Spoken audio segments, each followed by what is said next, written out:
Geguritan niat ngumbaraku dening Tati Kalingga. Nalika jumangkah ninggal kahanan kuwi wis dak niati, tanpa melu swara kang katone wigati.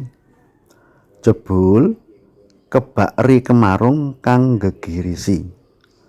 Katone kanca tega ngunus keris seka mburi kanggo ngoyak butuhe pribadi. Bungah nyawang mitra nandang susah, gumuyu nalika ana wong kang tatu. Atine tansah diregeti rasa drengki srei, muga enggal eling marang Gusti.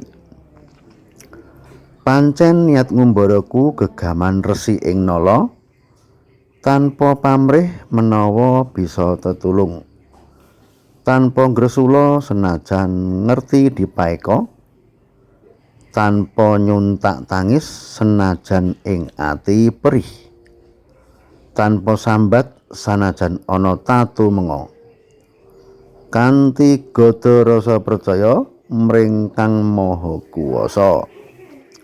Saka jumangkah wis nyawiji pikir lisan uga ngrangkul bebener ngedoi kang salah, manunggal karsa ing margi utama.